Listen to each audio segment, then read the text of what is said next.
Hi everyone, and welcome to the latest monologue.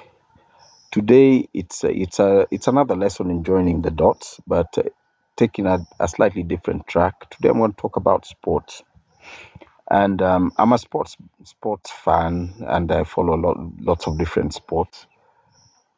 In a couple of weeks ago, there are two major things that happened in the sporting world. About 10 days ago, one was the announcement that the 2034 World Cup was going to Saudi Arabia. Apart from that, there was the announcement that the stunning world record time, I think it was 2 hours nine something by Ruth Chepngetich in the Chicago Marathon this year, has finally been ratified by whatever governing body as a world record. Now, two things came out of these two announcements. Anyone who follows athletics pages has seen that all the announcements of Ruth Chepngetich's time online have been blighted by a flood of allegations of doping. It's people saying that's impossible. She had some unfair advantage of various kinds. But looking at the profile of those commenting, these were racist comments. A lot of it was based on the fact that this black African woman cannot do this, and or frustration over that.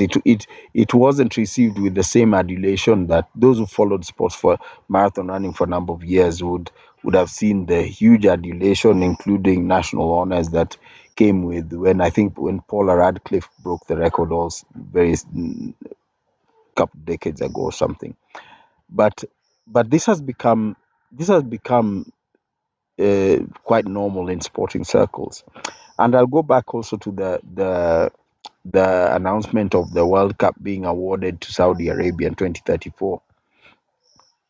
Again, a huge hue and cry about Saudi Arabia's human rights record, which is not good for the record. But a hue and cry that sports is selling out. Saudi Arabia is using sports to cleanse its image, which I think they are. And all the attendant hue and cry that this thing has gone bad and all that. Those who follow football would have noticed that players were pilloried and vilified for joining the very lucrative Saudi Arabian Professional Football League. The salaries they earn there are untold wealth. And for anyone who's playing football, and I assume most of them are playing football as a profession for the money, it will guarantee a family's future. But players have been vilified. Many have been instantly dropped from their national teams because of that, particularly I'm talking about those from European nations, regardless of their form. And this racism, sports has become the one arena where racism plays out, or Western exceptionalism plays out in full view of everyone. Um, Previous to that, there was the Saudi government sponsored a golf circuit called Live Golf. Again, everybody in the PGA saying we can't join the Live Golf League. Again, very lucrative, paying more money than the substantial sums paid in the PGA. That you shouldn't join it. Suddenly it became this rivalry, and some players crossed over and joined. And again, the talk of human rights. What's the United States telling people about human rights? Um, doesn't anyone remember the Gulf War, the abuses of people in Iraq? Doesn't in both in Iraq, the abuses that happened in Afghanistan? Does anyone remember that stuff? I mean, assuming the older ones would probably remember Vietnam and all that, but we really should do better. And even as we follow sports, let's follow the history of it and the philosophy of it. So let's have a closer look, or chat about sports. Now, if you look at Ruth Chepngetich's world record ratification, she ran that race in October. in October. It was ratified. It's ratified after nearly 2 months. Is heroin getting ratified?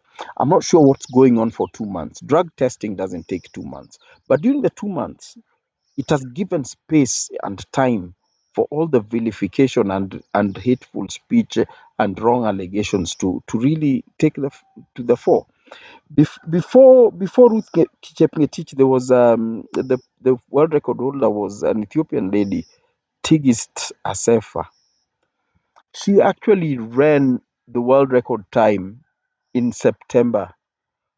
I think it was September 2023, and it wasn't ratified until I think May of 2024 of this year. That's around 8 months. What are they doing for 8 months? What's this ratification? What are they doing for 8 months? I mean, you realize that 8 months, when one scores a big victory, that's the big marketing, commercials, billboards, all this stuff happens. If you say you are ratifying for 8 months, the glow of that victory dies down. It's like someone winning an Olympic race and you give her the gold medal after 8 months. The commercial opportunities, maybe appearance fees and all that is delayed, even if it does come, but it's delayed. And it may be less than what it would have been in that when the victory was still fresh. This is prejudice in plain. I submit this prejudice in plain sight, but it's somehow become accepted in the sporting world. Now let's look at sporting events. If we look at the World Cup, huge amount of attention to any country that hosts it. That's true. Um, but has when did this human rights thing suddenly come to the fore? Are we going to pretend that football is going to be is going to be is going to be a gold standard for human rights? Are we really going to pretend that? If you look at the history of Argentina, they had a brutal military junta in power in the 1970s. Um, Hundreds of thousands of people disappeared, basically dropped out of planes over the Atlantic. And many of them are still searching, the relatives and descendants are still searching for them even now. It's a brutal violation of human rights. 1978 World Cup was held in Argentina and won by Argentina, captained by Daniel Passarella. No one talked about human rights then. No one talked about human rights then. Um, the World Cup was held in England in 1966, and they also won that one. Barely 3 years after the brutal colonial rule in Kenya. And Kenya wasn't the last British colony either to get independence. So when did the football suddenly become this gold standard for human rights? Mm.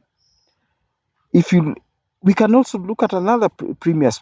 If you look at premier sporting events, even have a look at the Olympics. The Olympics were held in Nazi Germany in 1936 with Hitler in power. As in at the opening ceremonies, they were doing that Nazi salute. When did we suddenly become this thing? Become these sporting events become the gold standard. And worse than that, the 1940 Olympics were also awarded to Germany, although they didn't happen because the war was really in full swing. Second World War was in full swing by then. But we mustn't. We must hold each other to the same standard. The Western and European exceptionalism is passe now. It's no longer acceptable in the world, whether it's in commerce or politics or sports. And we must hold every country to the same human rights standard. A couple of weeks ago, a young son of South Sudanese immigrants to Australia burst onto the scene. A 16-year-old boy running some crazy times, very talented sprinter, broke the national record and all that. He's called Goat Goat. And as expected, the press was all gaga about him and saying. And then one thing I picked up on, one thing in the vast Australian press coverage, that this is the greatest track sensation in Australia since Peter Norman in 1968. Peter Norman won the bronze medal Mexico Olympics 1968, and he was the white guy on the podium with John Carlos and Tommy Smith when they did the Black Power salute, and he supported them in that endeavor. And I was shocked. How could they say that? He's the top track sensation since Peter Norman's bronze medal in 1968. In 2000 Sydney Olympics, an Australian runner called Kathy Freeman, one of the First Nation people, an indigenous Australian, won the gold medal in the 400 meters. Gold, not bronze. They never mentioned her in any of these articles. This is the attitude Australia as a settler colony has towards its indigenous people. But they were still awarded the Olympics, 2000 Sydney Olympics. They were awarded. They've had the Commonwealth Games a few times as well. But Australia, to this day, as we speak, has not given its indigenous people legal, official legal recognition. They actually had a referendum on it, which was very bizarre, I think last year, and they voted against it. I've met an indigenous Australian of my age still trying to trace his relatives because he was taken away from his parents as a baby to be brought up by some white family. These are violations of human rights that are live with us here now. Canada has held Olympics in Montreal. We are still discovering mass graves of indigenous children killed and buried in some of these schools. No one talks about it. So much as I don't hold brief for any nation on human rights and using sports for sports washing, what if we call it that, we must hold each other to the same standard. Some of these Western countries need to, in my parlance, come slowly on matters of human rights. They are not any paragons of excellence in matters of human rights, and we just need to set ourselves and hold ourselves to the same standard, to the same standards that we expect of others. So look we have to look at sports, not just what's going on the track, on the pitch, or whatever. We have to look at sports as the important and crucial social activity that it is, and what it says about us as humanity. I mean, the 90s were a period of